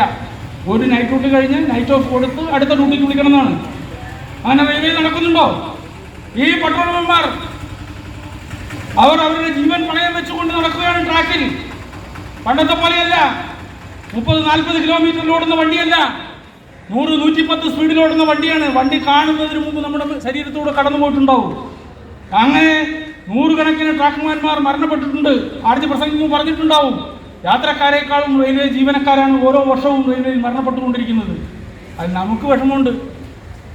DRUവിൻ്റെ general secretary Kasaragod branch secretary ആകുമ്പോൾ ഹിന്ദി ബെൽറ്റിൽ നിന്ന് വന്ന നമ്മുടെ ഒരു കോമ്രേഡിൻ്റെ മുകളിൽ കൂടെ ഓക്ക എക്സ്പ്രസ്, നമ്മുടെ കീമാനാണ്, 36 കഷ്ണങ്ങൾ പെറുക്കി വെച്ച് ഐസിട്ട് നമ്മുടെ സഹാക്കളെ കൊണ്ട് ആ സഹാവിന്റെ വീട്ടിലെത്തിച്ച നേരിട്ടുള്ള അനുഭവം ജനറൽ സെക്രട്ടറിക്കുണ്ട്. ഒറ്റപ്പാലം ആക്സിഡന്റിൽ SRESന്റെയും അതുപോലെ തന്നെ SRMUവിന്റെയും 2 പ്രവർത്തകർ മരണപ്പെട്ടപ്പോൾ ഈ 2 സംഘടനയിലും പെടുന്ന ഒരു സഹാക്കളും ഒരു റെയിൽവേ പ്രവർത്തകരും അവിടെ എത്താത്ത സാഹചര്യത്തിൽ ആ ബോഡിക്കും അവരുടെ വീട്ടുകാരോടും ഒപ്പം രാത്രി മുഴുവൻ ഇരുന്ന് അതിൻ്റെ പോസ്റ്റ്മോർട്ടം നടത്തി റിപ്പോർട്ടുമായി മറ്റേ ആംബുലൻസിലേക്ക് വെക്കുന്ന സമയത്ത് നമ്മുടെ പൂമാലകളുമായി പുഷ്പചക്രങ്ങളുമായി ആദരാഞ്ജലിക്കായി അവരുടെ യൂണിയനുകൾ അപ്പോഴേ കടന്നു വന്നു. പിറ്റേ ദിവസം ഉച്ചയ്ക്ക് ഓടിയെടുക്കുന്ന സമയത്ത്. അതാണ് DREയുടെ പ്രവർത്തകരും റെയിൽവേയിലെ മറ്റു സംഘടനകളും തമ്മിലുള്ള ഒരു വ്യത്യാസം. ആ സ്നേഹത്തിന്റെ സാഹോദര്യത്തിന്റെ സഖാവെ എന്ന് വിളിക്കുന്നത് അഭിമാനത്തോടെ തന്റെ സഹോദരനെ വിളിക്കുന്നതിനേക്കാൾ വിലപ്പെട്ടതാണ് എന്ന് മനസ്സിലാക്കുന്ന സാഹോദര്യത്തിന്റെ ഉയർന്ന രൂപം ഇന്നും പുലർത്തുന്ന സംഘടനയാണ് CITയിൽ അഫിലിയേറ്റ് ചെയ്തിട്ടുള്ള നാഷണൽ റെയിൽവേ എംപ്ലോയീസ് യൂണിയൻ. ആ ഒരു നൂറ്റാണ്ടിന്റെ ചരിത്രത്തിനിടയിൽ നമുക്കറിയാം ഗോൾഡൻ റോക്കിലെ ധീരന്മാരായ 5 രക്തസാക്ഷികൾ ആ MSP ആണെന്ന് നമ്മുടെ കാവൽ ഭരണം നെഹ്റുവിനെ ഏൽപ്പിച്ച ഒരു കാലഘട്ടത്തിൽ 1946-ൽ MSPയുടെ വെടിയേറ്റ് മരിച്ച ധീരന്മാരായ 5 രക്തസാക്ഷികൾ. ആ രക്തസാക്ഷികളുടെ സംഘടനയാണ് നമ്മുടെ DRU. ഒക്ടോബർ 11-ന് അനന്തൻ നമ്പ്യാരുടെ 30ാം ചരമവാർഷികമാണ്. അന്ന് നമ്മൾ റെയിൽവേ സ്വകാര്യവൽക്കരണത്തിനെതിരെയുള്ള സമര പ്രചരണ ദിനമായിട്ടാണ് DRU സദേൺ റെയിൽവേയിൽ ആചരിക്കുന്നത്. ആ സഖാവിനെ തോക്കിന്റെ പാർട്ടി കൊണ്ട് അടിച്ച് ചോര കളിച്ച് മരിച്ചു എന്ന് വിചാരിച്ച് ഉപേക്ഷിച്ചിട്ട് പോയതാണ്. ജീവനുണ്ടായിരുന്നു. ആ സഖാവാണ് പിന്നീട് റെയിൽവേ മന്ത്രിയെ തോൽപ്പിച്ചുകൊണ്ട് പാർലമെന്റിൽ അംഗമായത്. ഒരു ചരിത്രമാണ്. അപ്പോൾ ആ സംഘടന തന്നെയാണ് ഇന്ത്യൻ റെയിൽവേയിൽ ആദ്യമായും ഏറ്റവും വ്യാപകമായും റെയിൽവേയെ വിറ്റുതുലയ്ക്കുക എന്നുള്ളത് രാജ്യത്തിനെ വിൽക്കുന്നതിന് തുല്യമാണ്. അതിനെ 74-ലെ സമരത്തെ പോലെ ഐതിഹാസികമായ പണിമുടക്കിന്റെ കാലഘട്ടത്തേക്കാൾ അതിരൂക്ഷമായ നടപടികൾ ഗവൺമെന്റിന്റെ ഭാഗത്തു നിന്നുണ്ടായിരിക്കുന്ന കാലഘട്ടത്തിൽ പോലും റെയിൽവേയുടെ ഇത്തരം പരിഷ്കാരങ്ങളെ നടപ്പിലാക്കാനുള്ള കമ്മിറ്റികളിൽ അംഗങ്ങളായി ചടഞ്ഞിരുന്നുകൊണ്ട് റെയിൽവേ ബോർഡ് ചെയർമാന്റെ ഇടതും വലത്തും കാർ പാർക്ക് ചെയ്യുവാനുള്ള അധികാരമുള്ള ARF NFIR സെക്രട്ടറിമാർ വിലാസിച്ചുകൊണ്ടിരിക്കുന്നത്. അവർ നമ്മുടെ ആളപ്പുറപ്പ് കാണുന്നില്ല. അവർ നമ്മുടെ DA 1.5 വർഷത്തേക്ക് പിടിച്ചു വെച്ചത് കാണുന്നില്ല. അവർ ഏകപക്ഷീയമായി 100% FDI റെയിൽവേയിൽ നടപ്പിലാക്കുന്നത് കാണുന്നില്ല. അവർ നമ്മുടെ NDA 43,600 മുകളിലേക്ക് വരുമ്പോൾ NDA നിഷേധിക്കപ്പെടുന്നത് കാണുന്നില്ല. അവർ കോവിഡ് പിടിപെട്ടവർക്കും അതുപോലെ തന്നെ ക്വാറന്റൈനിൽ ഇരിക്കുന്നവർക്കും 15 SCL കൊടുക്കുന്നത് നിരാകരിക്കുന്നത് കാണുന്നില്ല. അവർ നമ്മുടെ റെയിൽവേ വർക്ക്ഷോപ്പുകൾ പൂട്ടുന്നത് കാണുന്നില്ല. അവർ നമ്മുടെ റെയിൽവേ സ്കൂളുകൾ പൂട്ടുന്നത് കാണുന്നില്ല. അവർ നമ്മുടെ റെയിൽവേ ഹോസ്പിറ്റലുകൾ പൂട്ടുന്നത് കാണുന്നില്ല. അവർ നമ്മുടെ റെയിൽവേയിലെ 3 ലക്ഷം തസ്തികകൾ ഒഴിഞ്ഞു കിടക്കുന്നത് കാണുന്നില്ല. അവർ നമ്മുടെ റെയിൽവേയിലെ സുരക്ഷാ മേഖലയിൽ പോലും നിയമന നിരോധനം ഏകപക്ഷീയമായി നടപ്പിലാക്കുന്ന ഗവൺമെന്റിന്റെ നടപടികളെ കാണുന്നില്ല. അവർ രാജ്യത്ത് 74-നേക്കാൾ കഷ്ടമായിട്ടുള്ള തൊഴിലാളി ദ്രോഹങ്ങളുടെ കാലഘട്ടത്തിൽ തൊഴിൽ കോഡുകൾ കൊണ്ടുവന്നുകൊണ്ട് അനിശ്ചിതകാലം പണിയെടുപ്പിക്കുവാൻ ഫിക്സഡ് ടൈം എംപ്ലോയ്മെന്റ് നടപ്പിലാക്കിക്കൊണ്ട് മിനിമം ശമ്പളം പോലും കൊടുക്കാതെ ചൂഷണം നടത്തുവാനുള്ള ഇന്ന് നമ്മുടെ വിമാനത്താവളത്തെ കുറിച്ച് പറയുമ്പോൾ ഇന്നലെ എൻ്റെ കസേര അവിടെ ഉണ്ടായിരുന്നു. ഇന്ന് ഞാൻ എത്തുമ്പോൾ 10,000 രൂപയുടെ ഒരു ജോലിക്കാരൻ ആ കസേര ഒക്യുപ്പൈ ചെയ്തിരിക്കുകയാണ് അങ്ങനെ വിമാനത്താവളത്തിൽ കണ്ടത്. ആ അവസ്ഥ നമുക്കും സംജാതമാകുമെന്ന് മനസ്സിലാക്കിക്കൊണ്ട് ഈ രാജ്യത്തെ വിൽക്കാനുള്ള രാജ്യത്തിലെ ഏറ്റവും വലിയ ഗവൺമെന്റ് സ്ഥാപനമായിട്ടുള്ള റെയിൽവേയെ വിൽക്കാനുള്ള നടപടികൾക്കെതിരെയുള്ള സമരത്തിന്റെ തുടക്കമാണ്. അന്ന് നമ്മുടെ തൃശ്ശൂരിന്റെ കരുത്തരായ സഖാക്കൾ 5 പേർ അനിശ്ചിതകാല സമരത്തിന് തയ്യാറായിക്കൊണ്ട് നിരാഹാരത്തിന്റെ സമരത്തിന് തയ്യാറായിക്കൊണ്ട് രാജ്യസ്നേഹമായി നടപടിയെടുത്തുകൊണ്ട് ജോലി സമയം 8 മണിക്കൂറായി നിജപ്പെടുത്തിയ കരുത്തന്മാരുടെ കൂടെ നിന്നുകൊണ്ടാണ് നമ്മൾ സമരം നടത്തുന്നത് എന്നുള്ളത് റെയിൽവേ തൊഴിലാളി സംഘടനാ ചരിത്രത്തിൽ തങ്കലിപികളാൽ എഴുതി വെക്കേണ്ട ചരിത്രമാണെന്ന് പറയുവാൻ DRUവിന്റെ ജനറൽ സെക്രട്ടറി ആഗ്രഹിക്കുകയാണ്. ഇവിടെ തലവന്മാരില്ല. നമ്മുടെ സംഘടനയിൽ സൗകര്യത്തിന് വേണ്ടി നമ്മളിൽ നിന്ന് തിരഞ്ഞെടുക്കപ്പെടുന്ന ഡിവിഷണൽ സെൻട്രൽ ഭാരവാഹികൾ സാധാരണ റെയിൽവേ തൊഴിലാളികളെ പോലെ സാധാരണ മെമ്പർമാരെ പോലെ ഒരേ പായയിൽ കിടന്നുകൊണ്ട് നിരാഹാര സമരം രാപ്പകൽ സമരം നടത്തുന്നവരാണ്. നിരാഹാര സമരം നടത്തുന്നവരാണ്. അവർ അവരുടെ ജീവിതം ഈ റെയിൽവേ തൊഴിലാളികൾക്ക് വേണ്ടി ഒഴിഞ്ഞു വെച്ചിട്ടുള്ളവരാണ്. അതാണ് നമ്മുടെ സംഘടനാ പ്രവർത്തനം. ധീരന്മാരായ ജീവൻ ത്യജിച്ച രക്തസാക്ഷികൾ നമുക്ക് കാണിച്ചു തന്നിട്ടുള്ള ഉന്നതമായ മാതൃകയാണ്. ആ മാതൃക തുടരുന്ന തൃശ്ശൂരിലെ കരുത്തന്മാരായ ചെറുപ്പക്കാരുടെ സമര സന്നദ്ധത മനസ്സിലാക്കിക്കൊണ്ട് സദേൺ റെയിൽവേയിലും പാലക്കാട് ഡിവിഷനിലും തിരുവനന്തപുരം ഡിവിഷനിലും രാജ്യത്ത് തന്നെയും തൊഴിലാളികളുടെ ഐക്യത്തെ വിപുലപ്പെടുത്തിക്കൊണ്ട് നമ്മുടെ ചുമരില്ലാതാകുന്ന റെയിൽവേ തൊഴിലാളി ഇല്ലാതാകുന്ന നമ്മുടെ രാജ്യമില്ലാതാകുന്ന നടപടികളെ രാജ്യസ്നേഹികളെന്ന് പറഞ്ഞ് നടത്തുന്ന രാജ്യദ്രോഹ നടപടികളെ നിരന്തരം ചോദ്യം ചെയ്യുവാനുള്ള ഐക്യത്തിന്റെ കാഹളം മുഴക്കുന്ന ഐക്യത്തിന് ആഹ്വാനം നൽകുന്ന CITയിൽ അഭിനയിച്ച് ചെയ്തിട്ടുള്ള ഒരു നൂറ്റാണ്ടിന്റെ സമരപാരമ്പര്യമുള്ള ഈ യൂണിയന്റെ ചെങ്കൊടി ഉയർത്തിപ്പിടിച്ചുകൊണ്ട് ഈ തൃശൂർ ഭാഗത്ത് പ്രവർത്തിക്കുന്ന DRU സഖാക്കൾ നൽകിയിട്ടുള്ള മാതൃക കണക്കിലെടുത്തുകൊണ്ട് ഏകദേശം 1,00,000 താഴെ നിൽക്കുന്ന സദേൺ റെയിൽവേയിൽ നിന്ന് സമരത്തിന്റെ സൂര്യനുദിപ്പിച്ചുകൊണ്ട് വലിയ പോരാട്ടത്തിന്, വലിയ സമരത്തിന്, വലിയ ത്യാഗത്തിന് റെയിൽവേ തൊഴിലാളികൾ തയ്യാറാകുന്നില്ലെങ്കിൽ ഇന്ത്യൻ റെയിൽവേ നമ്മുടെ ഭൂമുഖത്ത് നിന്ന് തുടച്ചു മാറ്റപ്പെടുമെന്നുള്ള യാഥാർത്ഥ്യം മനസ്സിലാക്കുവാൻ റെയിൽവേ തൊഴിലാളികളും സംഘടനകളും മനസ്സിലാക്കണമെന്നാണ് എനിക്ക് പറയാനുള്ളത്. നമുക്ക് മുമ്പിൽ RPF-ന്റെ സഹോദരങ്ങൾ നിൽക്കുന്നുണ്ടാവും. അവരുടെ ഡിമാൻഡ് നമ്മളാണ് ഏറ്റെടുത്തത്. ഇന്ത്യ രാജ്യത്ത് RPF ഇല്ലാതാക്കുമെന്ന് പറയുന്ന വിവേക് ദേബ്രോയി കമ്മിറ്റിയുടെ ശുപാർശയെ എതിർത്ത ഒരേ ഒരു സംഘടന നാഷണൽ റെയിൽവേ എംപ്ലോയീസ് യൂണിയനാണ്. ഞാൻ പാലക്കാട് പോയപ്പോൾ, തിരുവനന്തപുരം പോയപ്പോൾ RPF സഖാക്കൾ ഞങ്ങൾക്ക് വോട്ടിംഗ് ഇല്ല, കുപ്പായി കാക്കിയായി പോയി, ഇല്ലെങ്കിൽ ഞാനും DRU വോട്ട് ചെയ്യുമെന്ന് അവിടെയുള്ള RPF സഖാക്കൾ പറഞ്ഞ DRU കുറിച്ചാണ്. റെയിൽവേ സ്കൂളുകൾ പൂട്ടുന്നതിനെതിരെ, ആശുപത്രികൾ പൂട്ടുന്നതിനെതിരെ റെയിൽവേ തൊഴിലാളികൾക്ക് 15 ദിവസം റെയിൽവേ ബോർഡ് നിശ്ചയിച്ച SCL ബോർഡ് കൊടുക്കാത്ത നിലയിൽ സ്വയം രോഗം വന്നിട്ടും ലീവ് കൊടുക്കാതെ ഗേറ്റ് ലോഡ്ജുകളിലും അതുപോലെ മെഷീൻ യൂണിറ്റുകളിലും അവരെ വീണ്ടും പണിയെടുപ്പിച്ച വിലാതന്മാരായ റെയിൽവേ അധികാരികൾക്കെതിരെ സമരത്തിന്റെ കാഹളവുമായി മുന്നോട്ട് വരുന്ന തൃശ്ശൂരിലെ തിരുവനന്തപുരം ഡിവിഷനിലെ റെയിൽവേ സഖാക്കളുടെ വികാരം മനസ്സിലാക്കിക്കൊണ്ട് അത് റെയിൽവേ സ്കൂളിൽ നിലനിർത്തുവാനും റെയിൽവേ തൊഴിലാളികൾക്ക് സമയബന്ധിതമായി വാക്സിൻ കൊടുക്കുവാനും നമ്മളാണ് ഇടപെട്ടത്. സദൺ റെയിൽവേയിൽ നമ്മളുടെ പ്രയോറിറ്റി 31-ൽ നിന്ന് 4-ലേക്ക് കൊണ്ടുവന്നു. ഇവിടുത്തെ ആരോഗ്യമന്ത്രി ഇടപെട്ടിട്ട് അത്തരത്തിൽ റെയിൽവേ തൊഴിലാളികളുടെ പ്രതീക്ഷയായിട്ടുള്ള നമ്മുടെ യൂണിയനെ ഈ സദൺ റെയിൽവേയിലെ ഏറ്റവും വലിയ യൂണിയനായി വളർത്തിയെടുക്കുവാനുള്ള പ്രവർത്തനത്തിന് നിങ്ങൾ തയ്യാറാകണം. ഇന്ന് യൂണിയൻ പ്രവർത്തനം ഒരു ട്രേഡാക്കി മാറ്റിയിട്ടുള്ള NFIR, ARF യൂണിയനുകളെ തുറന്നു കാണിക്കുവാൻ നിങ്ങൾ തയ്യാറാകണം. അങ്ങനെ തുറന്നു കാണിക്കുമ്പോഴും അതിലെ സാധാരണ പ്രവർത്തകരെ ഇതുപോലെയുള്ള സമരത്തിൽ അണിനിരത്തുവാൻ നമ്മൾ തയ്യാറാകണം. അവരെ സ്വീകരിക്കുവാൻ നമ്മൾ തയ്യാറാകണം. ആ യൂണിയന്റെ നയങ്ങളോടാണ് നമുക്ക് വിരോധം, ആ യൂണിയന്റെ പ്രവർത്തകരോട് നമുക്ക് വിരോധമില്ല. ഇന്നല്ലെങ്കിൽ നാളെ അവർ നമ്മളോട് കൂടി ചേരേണ്ടവരാണ്. അങ്ങനെ ദേബ്രോയി കൊടുത്ത ബ്ലൂ പ്രിന്റ് അനുസരിച്ച് റെയിൽവേ ആശുപത്രികൾ, റെയിൽവേ സ്കൂളുകൾ, RPF വർക്ക്ഷോപ്പുകൾ എല്ലാം അടച്ചുപൂട്ടുന്നതിന് പുറമെ 400 A1 സ്റ്റേഷനുകൾ വിറ്റഴിക്കുന്ന ഗവൺമെന്റിന്റെ നയങ്ങൾക്കെതിരെയുള്ള ഒരു സമരമാണിത്. അതുകൊണ്ടാണ് ഇത് ത്യാഗപൂർണമായുള്ള സമരമാകുന്നത്.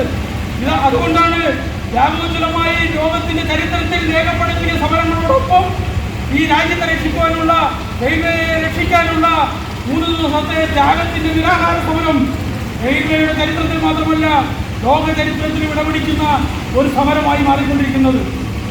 അതുകൊണ്ട് തിരുവനന്തപുരം ഡിവിഷനിലെ കരുത്തരായ സഖാക്കൾ തീരുമാനമെടുത്ത് 2010 അടുപ്പിച്ച് നടത്തിയ അന്നത്തെ നിരാഹാര സമരത്തിന്റെ ഊർജ്ജം ഉൾക്കൊണ്ടുകൊണ്ട് ഇന്നത്തെ നിരാഹാര സമരത്തിലേക്ക് വളരാൻ കഴിഞ്ഞ സഖാക്കളുടെ ഊർജ്ജം ഏറ്റെടുത്തുകൊണ്ട് ഗോൾഡൻ ബോക്കിലെ 5 ധീരരക്ഷസാക്ഷികളുടെ ചോര കൊണ്ട് ചുവപ്പ് ചെങ്കൊടി ഒരു നൂറ്റാണ്ടിന്റെ അഭിമാനത്തോടുകൂടി, ഒരു നൂറ്റാണ്ടിന്റെ ത്യാഗത്തിനോടുകൂടി കടന്നു വരുന്ന അനിയത്തി നിങ്ങളുടെ കൈകളിലേക്ക്, കരുത്തുറ്റ കൈകളിലേക്ക് ഞങ്ങൾ നൽകുന്നു എന്ന് പറയുന്ന ആത്മാഭിമാനത്തോടുകൂടി, സമാധാനത്തോടുകൂടി നമുക്ക് മുന്നേറാൻ കഴിയും.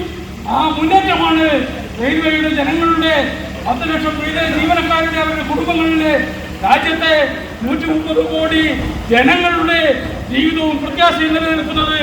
അത്തരത്തിലുള്ള രാജ്യസ്നേഹപരമായ, അഭിമാനകരമായ ഒരു സമരത്തിന് നേതൃത്വം നൽകിയ മുഴുവൻ സഖാക്കളെയും നെഞ്ചോട് ചേർത്ത് ഊഷ്മളമായ വേദി ചെയ്തുകൊണ്ട് ഞാൻ എന്റെ വാക്കുകൾ ഉപസംഹരിക്കുന്നു.